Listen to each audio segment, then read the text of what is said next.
இரண்டாவதாக நாம் வாசித்த அப்போஸ்தலர் 15ஆம் அதிகாரத்திலே ஒரு காரியம் சொல்லப்படுகிறது. வாசிக்கிறோம். அப்போஸ்தலர் 15ஆம் அதிகாரத்திலே 31ஆம் வசனம். வாசித்து ஆறுதலுக்காக சந்தோஷப்பட்டார்கள், அங்கே திடப்படுத்தினார் என்று வேதம் சொல்லுகிறது. இந்த 15ஆம் அதிகாரத்தில் நாம் இந்த வாரத்தில் அவைகளை தியானித்தோம். பைபிள் ஸ்டடியில் வருகிறவர்களுக்கு அவைகள் தெரியும். இந்த அப்போஸ்தலர் 15ஆம் அதிகாரத்திலே ஒரு உபதேச குழப்பம் இந்த அந்தியோகியா சபைகளிலே வருகிறது. என்ன உபதேச குழப்பம்? இயேசுவுடைய சுவிசேஷத்தை அறிவித்துக் கொண்டு வருகிற இந்த பேதுரு, பிலிப்பு, யோவான், இந்த எல்லா சீடர்களும் சுவிசேஷத்தை அறிவித்து வருகிறார்கள். பவுலும் பர்னபாவும் அந்தியோகியாவிலே சுவிசேஷம் அறிவித்துக் கொண்டிருக்கும் போது ஒரு கூட்டம் ஜனங்கள், யூதர்கள் எருசலேமிலிருந்து வந்து விருத்த சேதனம் பண்ண வேண்டும் என்று சொல்லி அந்த ஜனங்களை குழப்புகிறார்கள். ஜனங்கள் திடமிட்டு போய் திருச்சபையானது வளர்ச்சிக்கு நேராக வருகிற நேரத்தில் அது சுருங்கி போகக்கூடிய சூழ்நிலை அங்கே உருவாகிறது. இந்த உபதேசத்தை கேட்டவுடனே ஒரு சிலர் பவுலை பர்னபாவை சார்ந்து கொண்டார்கள். இன்னொரு கூட்டமோ அந்த யூதர்களை சார்ந்து கொண்டார்கள். ஏன்னா தன்னுடைய இனத்தான் சொல்லுகிற வார்த்தை இவர்கள் கேட்கிறார்கள். புறஜாதிகள் இந்த இயேசுவுடைய சுவிசேஷத்தை அறிவித்து ஏற்றுக்கொண்ட உடனே யூதர்களுக்குள்ள எப்பொழுதும் ஒரு குழப்பம். இவர் தச்சனுடைய குமாரன் அல்லவா, இந்த மனுஷனுக்கு நம்ம எல்லாம் எப்போ எடுத்திருக்கிறோம் சொல்லி போராடி கொண்டிருக்கிற நேரத்தில் இவள் செய்த மிகப்பெரிய தந்திரம் என்னன்னா, இயேசுடைய சுவிசேஷம் அறிவிக்கிறது சரிதான், ஆனா விருத்த சேதனமும் பண்ணணும் அப்படி என்று சொல்லி தூண்டி விடுகிறார்கள். இங்கே வந்து ஒரு குழப்பம் வந்தவுடனே இத்தனை வருடங்களாக செய்த ஊழியம் நிறைவுடைய சூழ்நிலை உருவாகும். இந்த உபதேசம் வந்தவுடனே அங்கே கூட்டம் ரெண்டாகும். கூட்டம் ரெண்டான உடனே இந்த பவுலும் பர்னபாவும் சொல்வது சரியா, இந்த யூதர்கள் சொல்லுகிறது சரியா என்று அவர்களுக்குள்ள குழப்பம் உண்டானபடியினாலே இப்பொழுது மிகப்பெரிய சஞ்சலத்தை திருச்சபை சந்திக்கும். இது என்ன டெம்டேஷன்? இது என்னன்னா இந்த காரியம் தன்னுடைய திருச்சபை, ஆண்டோட திருச்சபை சுருங்கி போக காணக்கூடிய காரியம் என்னன்னா, there is a teaching, wrong teaching. முதலாவது சோதனை சொல்லக்கூடிய டெம்டேஷன், இரண்டாவதாக தவறான ஒரு உபதேசம் திருச்சபைக்குள்ளே வந்தபடியினாலே அங்கே திருச்சபையான வளர்ச்சிக்கு போவதற்கு பதிலாக சூப்பி போகக்கூடிய சூழ்நிலைக்குள்ளே போகிறதை நாம் காண முடியும். இன்றைக்கும் விதவிதமான கூட்டங்கள் காணப்படுகிறது. விதவிதமான மக்கள் வேத வசனத்தை எடுத்துக்கொண்டுதான் பிரசங்கம் பண்ணுகிறார்கள். சாத்தானுடைய சபை என்று சொல்லக்கூடிய சபை இந்த வேதத்தை வைத்தே பிரசங்கம் பண்ணுகிறார்கள். எப்படி இருக்கும்? இயேசுவின் திருச்சபை, இயேசுடைய உபதேசத்தை அறிவிக்கிற சபை வேதத்தை எடுத்து உபயோகிக்கிறது. அதே இந்த வசனத்தை எடுத்துதான் சாத்தானின் சபை என்று சொல்லக்கூடிய பிசாசின் கூட்டத்தாரும் உபதேசம் பண்ணுகிறார். குழம்பி போகிறார். அநேக நேரங்கள்ல ஜனங்களை ரொம்ப ஈஸியா ஏமாற்றி விடலாம். நன்மையும் நேர்மையும் இருக்கிறவன ரொம்ப கஷ்டப்பட்டு தான் நம்புகிறார்கள். ஏமாத்துகிறவன ரொம்ப எளிதாக நம்பி விடுகிறார். கவர்ச்சி, தேவையில்லாத உபதேசங்கள் வரும்போது, அவர்களுக்கு சாதகமாக இருக்கும் போது அதற்கு நேராக ஓடுகிறார்கள். அவர்களுக்கு பாதகமாக இருக்கும் என்று சொன்ன அதை கேள்வி கேட்கிறார்கள். இதுதான் மிகப்பெரிய பிரச்சனை. எது உண்மை என்பதை யோசிப்பதற்கு பதிலாக எது எங்களுக்கு சாதகமாக இருக்கிறதோ அதை எடுத்துக் கொள்ளுகிற கூட்டம் பெருத்து போனபடியினாலே சபைகள் சின்னாபின்னமாக கூடிய சூழ்நிலை உருவாகும். திருச்சபையே 2026ஆம் வருஷம் அடிய வார்த்தையை இந்த மாதத்தில் கேட்டுக் கொண்டிருக்கிற விடுதலை செய்தியை கேட்டுக் கொண்டிருக்கிற அன்பு சகோதரனே, சகோதரி, எந்த விதமான உபதேச குழப்பங்களும் திருச்சபையும் சரி, குடும்பங்களையும் சரி, நம்முடைய சமுதாயத்தை நிறைவே வைக்க நாம் இடம் கொடுக்க கூடாது. உண்மை என்ன என்பதை தேடி பார்க்கணும். எங்க இருக்கு உண்மை? அப்போஸ்தலருடைய கையிலே இருக்கிறது. இங்கதான் வசனம் சொல்லுகிறது. அவர்கள் யாக்கோபு எழுப்புகிறான், இயேசு கிறிஸ்துவின் சுவிசேஷத்தை அறிவிக்கிறான். இந்த நியாயப்பிரமாணத்திலும் தீர்க்கதரிசிகளும் சொன்னது இயேசு கிறிஸ்துவை தான் என்பதை அவர் உரைத்துவிட்டு சொல்லுகிறார். பேதுரு சொல்லுகிறான், விருத்த சேதனம் பெற்ற நான் விருத்த சேதனம் இல்லாத ஜனங்களுக்கு சுவிசேஷம் அறிவிக்கும்படியாக ஆண்டவர் என்னை தெரிந்து கொண்டார் என்று சொல்லி நிரூபத்தை அனுப்புகிறான். பவுல் அங்கே வந்து திரும்ப அவர்கள் சுவிசேஷத்தை அறிவிக்க வேண்டிய சூழ்நிலை உருவான நிலை குலைந்து டீச்சிங் மூலமாக நிலை குலைந்து இருந்த திருச்சபையை பவுல், பர்னபா, சீலா, யூதா, யாக்கோபியருடைய உபதேசமானது திரும்ப திடப்படுத்தினதாக வேதம் சொல்லுகிறது. நம்முடைய வாழ்விலே இந்த உபதேசத்தை நாம் சார்ந்து கொண்டு போகணும். உங்களுக்கு திருச்சபையிலே ஆண்டவர் எல்லாவற்றையும் ஒழுங்காக தந்திருக்கிறார்.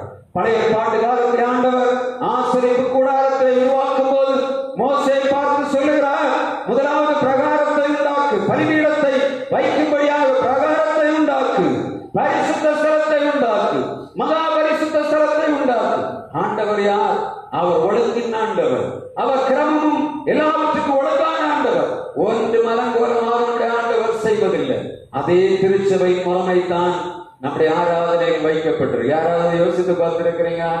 வந்த உடனே ஒரு பலிபீடத்தை கொண்டு வர பாவம் செய்தவன் அந்த பலிபீடத்தின் பிரகாரத்திலே வந்து பலிபீடத்திலே தன்னுடைய பலியை வைத்து அதை தோலுரித்து அதை சுட்டரித்து பரிசுத்த ஸ்தலத்துக்கு நேராக வர வேண்டும்.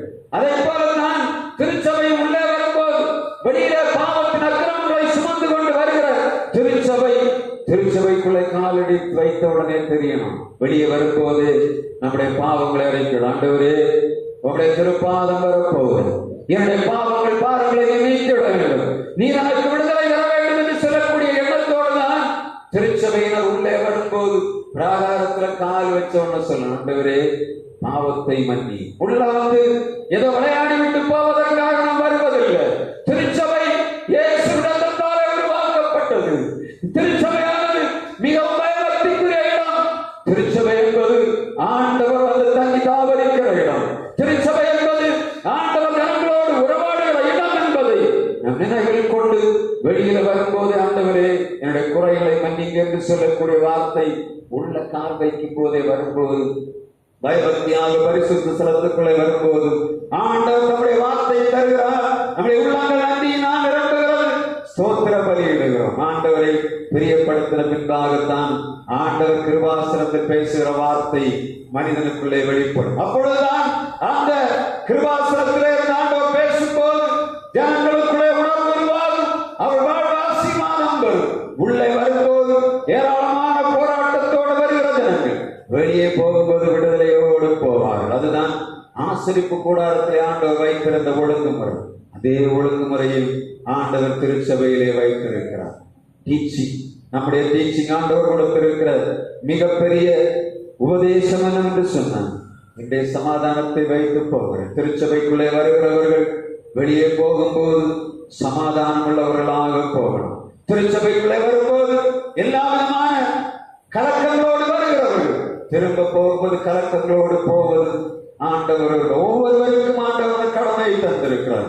திருச்சபைக்குள்ளே வருகிறனா பயபக்தியோடு இருந்து பிறரை சஞ்சலப்படுத்தாதபடி சமாதானத்தை பாதுகாத்துக் கொள்கிறோம் என்று சொன்னார். மிகப்பெரிய வெளிச்சம் இந்த தேசத்திலே வீச போகிற நல்லா தெரியும். பகலின் வெட்ட வெளிச்சம் போல ஆண்டவர் இந்த மிருகவளை திருச்சபையை ஆசீர்வதித்து உயர்த்த போகிறார் என்பதற்கு நான் 100 மடங்கு உங்களுக்கு அரண்டி கொடுப்பேன். நீங்க செய்ய வேண்டிய வேலை என்ன? திருச்சபை நேசிங்க.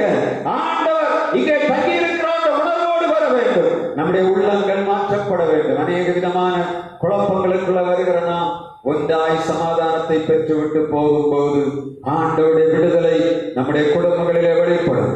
ஆண்டவருடைய விடுதலை நம்முடைய திருச்சபையிலே வெளிப்படும். ஆண்டவருடைய விடுதலை நம்முடைய தேசத்திலே வெளிப்படுவதை நாம் கண்ணார காண முடியும். இவர்கள் ஆண்டவரால் வேறு பிரிக்கப்பட்டவர்கள் செய்தி வெளி மக்களிடத்தில் கேட்கணும். அதுதான் திருச்சபை ஆண்டவர் ஸ்தாபித்திருக்கிறது நோக்கம்.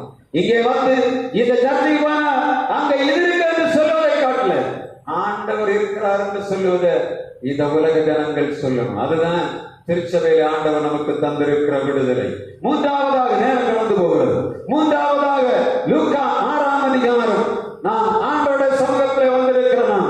சரீரத்திலே பலவீனங்களை சுமந்து கொண்டு வருகிறோம். இந்த லூக்கா 6ஆம் அதிகாரத்திலே 6ஆம் வசனம் சொல்லுகிறது, வாசிங்க. வேறொரு ஓய்வு நாளிலே உபதேசித்தார்.